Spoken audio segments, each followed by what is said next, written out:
السلام علیکم ناظرین، پروگرام چائے کی پیالی میں خوش آمدید۔ میں ہوں آپ کی میزبان حورین تبسم اور میرے ساتھ موجود ہیں ڈاکٹر طارق ہاشمی صاحب۔ السلام علیکم سے گزشتہ پروگرام میں ہم نے ڈاکٹر ذاکر نائک صاحب کے حوالے سے بات کی تھی اور اس پہ آپ نے تفصیلی گفتگو بھی کی۔ سر، جیسے کہ سب جانتے ہیں کہ اب ان کے تبلیغی سیشنز جاری ہیں جگہ جگہ، شہر شہر۔ تو ایک تبلیغی سیشن میں ایک لڑکی نے، پروشا نامی لڑکی ہے، اس نے ایک سوال کیا ڈاکٹر ذاکر نائک صاحب سے۔ اب چونکہ وہ سوال ذرا حساس نوعیت کا تھا تو ڈاکٹر صاحب نے سوال کا جواب دینے کی بجائے اس سوال کو غلط قرار دیا اور کہا کہ اس سوال کے جواب میں نہیں دوں گا اور آپ اس سوال پہ معافی مانگیں مجھ سے۔ تو سر، ایک سوال اٹھانا، سب سے پہلے تو اس پہ میں چاہوں گی کہ آپ بات کریں کہ سوال اٹھانا کیا غلط ہے، اور پھر اس طرح کا اگر رویہ ملے تو پھر تو بہت سارے سوالات ویسے ہی خاموش ہو جائیں۔ تو اس پہ چاہوں گی کہ آپ بات کریں۔ اور دوسرا یہ کہ جو اس نے سوال کیا تو کیا وہ مسئلہ ایسا اس نوعیت کا تھا کہ اس کو بات نہیں کی جا سکتی تھی؟ کیا کہیں گے اس سارے معاملے کے حوالے سے؟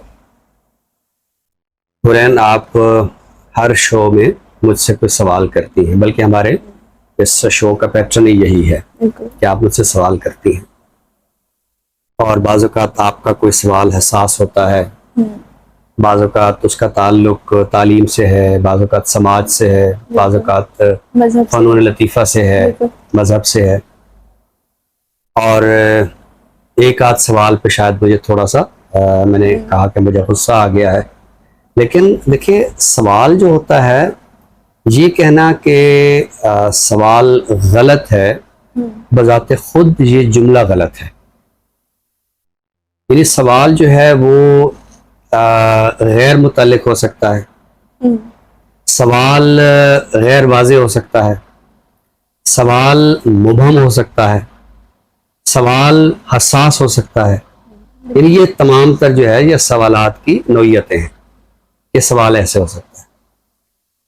لیکن سوال غلط ہے یہ جملہ بذات خود غلط ہے۔ آپ یہ تو کہہ سکتے ہیں کہ جو آپ نے سوال کیا ہے وہ میں سمجھ نہیں پایا، وہ میری سمجھ میں نہیں آیا، یا یہ جو سوال آپ نے کیا ہے، آج کا یہ جو سیشن ہے یہ اس سے متعلق نہیں ہے سوال۔ یا آپ یہ بھی کہہ سکتے ہیں کہ آپ اپنے سوال کو دہرائیے، آپ کے جملوں میں ربط نہیں ہے، میں سمجھنا چاہتا ہوں کہ آپ کا سوال کیا ہے، لیکن یہ کہنا کہ آپ کا سوال غلط ہے، اور اس کے بعد آپ یہ کہیں کہ آپ معافی مانگیں۔ اب اگلا سوال تو میرا یہ ہے کہ کس سے معافی مانگے؟ کیا سماج سے معافی مانگے؟ کیا وہ جس سے سوال کیا گیا ہے یعنی ڈاکٹر ذاکر نائک اس سے معافی مانگے؟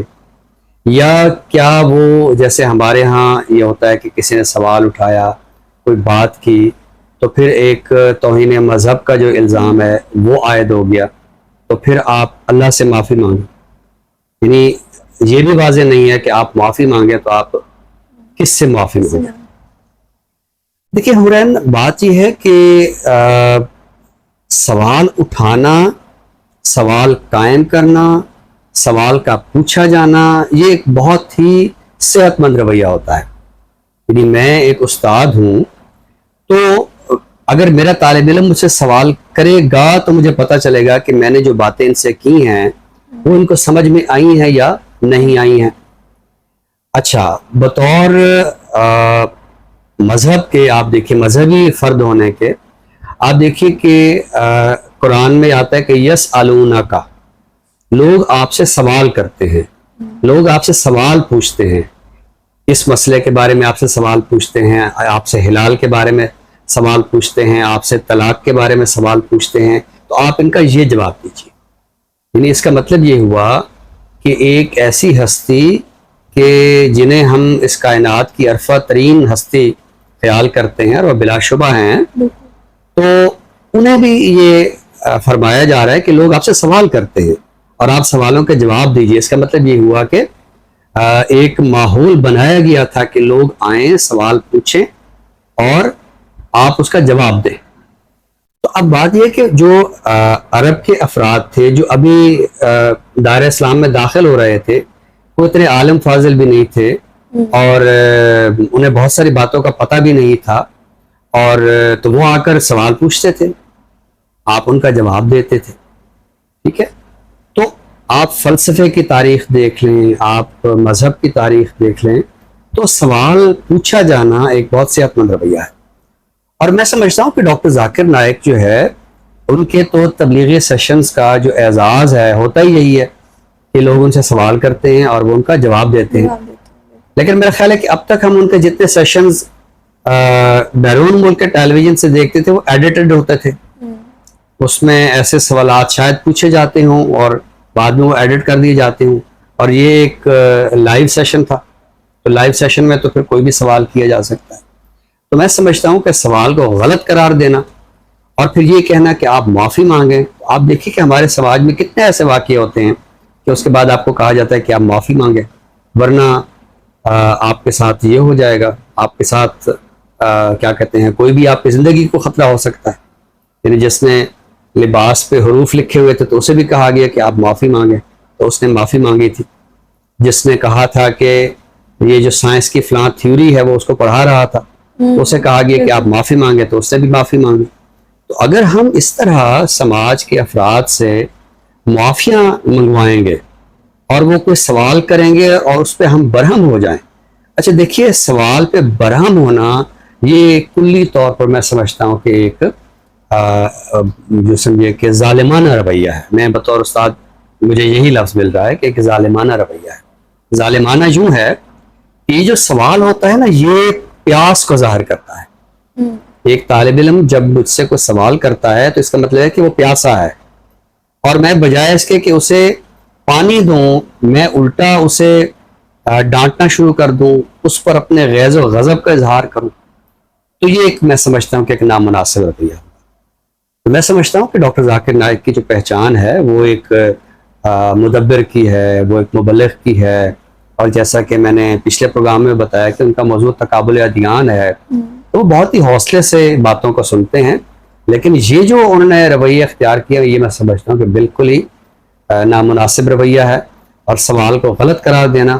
اور جیسے کہ آپ نے کہا کہ میرا سوال یہ بھی ہے کہ کیا ایسی وہاں حساس صورتحال ہے, تو یہ حساس صورتحال تو ہمارے سامنے ہے. آئے روز ہم مختلف جو ہے وہ خبریں دیکھتے ہیں. یعنی ہم ایک طرف اپنے جو تعلیمی ادارے ہیں, یعنی کالج ہے, یونیورسٹی ہے, ان میں تو کچھ واقعہ اگر ہو جائے تو ہمارا پورا سوشل میڈیا جو ہے وہ سمجھیے کہ اس کو اٹھانا شروع کر دیتا ہے. لیکن ہمارے مقدس مقامات پر بھی لوگ اس نوعیت کی حرکتیں کرتے ہیں, تو ظاہر ہے کہ وہ پھر یہی ہوتا ہے کہ ان کو دبا دیا جاتا ہے. ٹھیک ہے, ان کا بھی کچھ تھوڑا بہت سوشل میڈیا پہ ہوتا ہے, لیکن شاید جس طرح کے یونیورسٹی اور کالج کے لوگوں کے حوالے سے کفر کے فتوے آتے ہیں, تو وہاں جو ہے تھوڑا دوسری طرف معافی تلافی ہو جاتی ہے, بات کو دبا دیا جاتا ہے. تو میرا ذاتی خیال یہ ہے کہ سوال جو ہوتا ہے وہ ایک صحت مند رویہ ہوتا ہے. سوال مبہم ہوتا ہے, سوال غیر واضح ہو سکتا ہے, سوال غیر متعلق ہو سکتا ہے, لیکن سوال غلط بالکل نہیں ہوتا. اور سوال غلط قرار دینا اور پھر یہ کہنا کہ آپ معافی مانگیں, اس میں سمجھتا ہوں کہ بہت ہی غیر صحت مند رویہ ہے.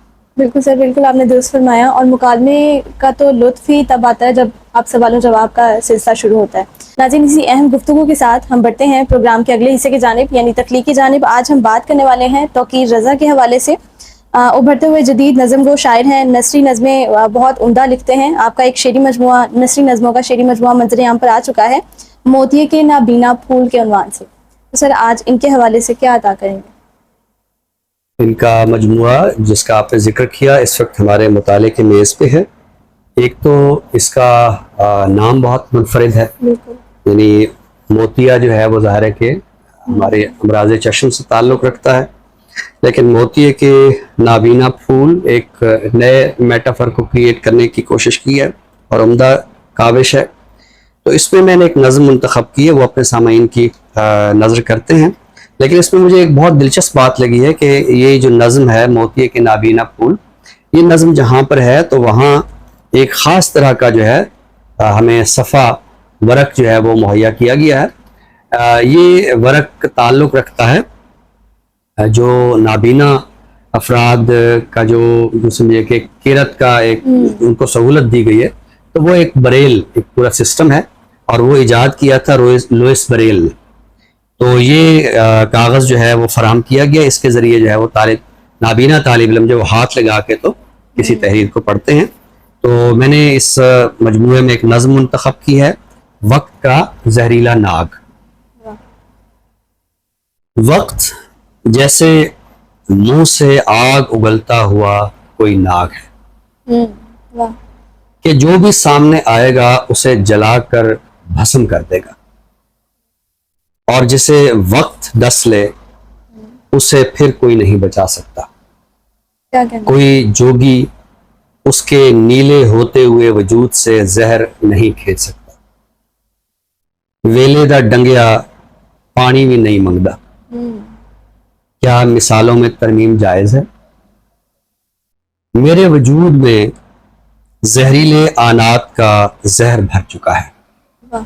لمحوں کے زہریلے سانپ میری شریانوں میں گھر کر چکے ہیں، اور میرے منہ سے بہتے ہوئے جھاگ میں میرا حال، ماضی و مستقبل سب کچھ بہہ گیا ہے. کیا کہنے. وقت کے ناگ اور اس کے منہ سے برستی ہوئی آگ نے میرا سب کچھ راکھ کر دیا ہے. دیکھو مجھے جلتے ہوئے دیکھو. تم لوگ زہریلی خبریں پڑھنے میں اس درجہ مگن ہو کہ اخبار کو لگی آگ بھی نہیں دیکھ پاتے. واہ کیا کہنے، بہت خوب. آہ خبرنامہ سننے کے شوقین نظم کا دکھ بھلا کیا سمجھیں. واہ کیا کہنے. نظم صرف خبریں نہیں سناتی. نظم تو وقت کی قید سے ماورا کسی سیارے کا طلسم ہے جو اپنے منتخب کردہ رسولوں پر اترتا رہتا ہے. بہت خوب. اور وہ ہمہ وقت آگ سے لڑتے رہتے ہیں. بہت خوب سر، بہت ہی خوبصورت نظم آج آپ نے عطا کی. ناظرین اسی خوبصورت کلام کے ساتھ ہم بڑھتے ہیں پروگرام کے آخری حصے کی جانب، یعنی کتاب کے تعارف کی جانب. سر آج اس حصے میں کس کتاب کا تعارف پیش کریں گے؟ ابھی جو میں نے نظم پڑھی ہے تو اس کا ایک وصف جو ہے وہ امیجری بھی ہے، یعنی جس کو ہم اردو میں تمثال کاری یا تصویر کاری کہتے ہیں. تصویر کاری یا تمثال کاری یا امیجری جو ہے یہ لفظوں کے ذریعے تصویر بنانے کا نام ہے. تو اس وقت جو میرے سامنے کتاب ہے یہ ہے میر انیس کی امیجری. میر انیس آپ جانتی ہیں، ہمارے ناظرین بھی جانتے ہیں، ہمارے طلبہ و طالبات، کہ مرثیے کا ایک نمائندہ نام ہے. بلکہ اردو شاعری میں جو فن کی معراج ہے وہ جس شاعر کے ہاں سامنے آئی ہے فن کے حوالے سے تو وہ میر انیس ہیں. تو میر انیس ظاہر ہے کہ انہوں نے جو صنف اختیار کی وہ مرثیہ تھا. تو مرثیے میں انہوں نے امیجری کس طرح اس کا اپنا فن جو ہے وہ ظاہر ہوا ہے. تو یہ کتاب بہت ہی شاندار ہے. اس کے مصنف ہیں ڈاکٹر نذر عابد. ڈاکٹر نذر عابد ہزارہ یونیورسٹی مانسہرہ کے صدر نشین ہے اور اردو ادب کے معتبر اساتذہ میں آپ کا شمار ہوتا ہے. تو اس کے اگر ہم مندرجات دیکھیں تو پہلا باب تو میر انیس کی سوانح سے متعلق ہے، لیکن اس میں انہوں نے جو مرثیہ خوانی اور لکھنؤ کا جو ایک تہذیبی منظرنامہ ہے اس پہ زیادہ زور دیا ہے. اور دوسرا باب مرثیے کی روایت اور شعری پیکر تراشی یعنی امیجری، مرثیے میں اس کی کیا روایت رہی ہے.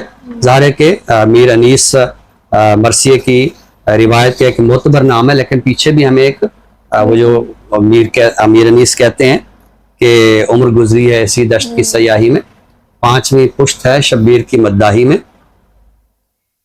تیسرا باب جو ہے وہ میر انیس کی امیجری شخصیات کے حوالے سے، کہ آپ نے جو واقعہ کربلا سے متعلق شخصیات ہیں، حضرت امام حسین ہیں، سیدہ بی بی زینب ہیں، حضرت عباس ہیں، حضرت علی اکبر ہیں، تو ان کی شخصیت کے حوالے سے جو تصویریں ہیں لفظوں میں وہ کس طرح بنائی ہیں. اس کے بعد چوتھا باب میر انیس کی امیجری مناظر کے آئینے میں. آپ دیکھیے کہ ہمارے جو مرثیے ہیں ان میں صبح کا منظر کیسا ہے، گرمی کی شدت جو ہے وہ کیسی ہے، اس طرح جو شب عاشور ہے اس کی فضا کیسی ہے. اچھا ایک تو وقت کی تصویر ہے نا کہ وقت ہے، صبح کا ہے یا دوپہر کا ہے اور گرمی کا موسم ہے، ایک شب عاشور ہے، لیکن اس کے ساتھ ساتھ ان اوقات کے ساتھ جو کیفیات ہیں ان کی بھی تصویریں ظاہر ہے کہ میر انیس نے پیش کی ہیں. اور اگلا ہے پھر، یعنی یہ تو اوقات ہیں، پھر مقامات کہ صحرا کا منظرنامہ کیسے کھینچا ہے، دریائی مناظر کیسے ہیں، خیمہ گاہ اور قتل گاہ کے مناظر کیسے ہیں. اسی طرح جب قافلہ روانہ ہوتا ہے تو شام کے مناظر کیسے ہیں کہ وہاں جب قافلہ پہنچا. تو اسی طرح پھر آخر میں انہوں نے آ کر تو میر انیس کی جو امیجری ہے وہ جذبات و احساسات کے تناظر میں بھی دیکھی ہے. اور یہ میں سمجھتا ہوں کہ میر انیس کی امیجری کو سمجھنے کے سلسلے میں بہت ہی عمدہ کتاب ہے. عنوان ہے اس کا میر انیس کی امیجری، اور مصنف ہیں ڈاکٹر نذر عابد. نہایت ہی اہم کتاب کا تعارف آج آپ نے پیش کیا. ناظرین، اسی کے ساتھ ہی ہم آپ سے اجازت چاہیں گے. نئے موضوع کے ساتھ انشاءاللہ آپ کی خدمت پہ دوبارہ حاضر ہوں گے. تب تک کے لیے اپنی میزبان حرین تبسم اور ڈاکٹر طارق ہاشمی صاحب کو دیجیے اجازت. اللہ حافظ. اللہ حافظ.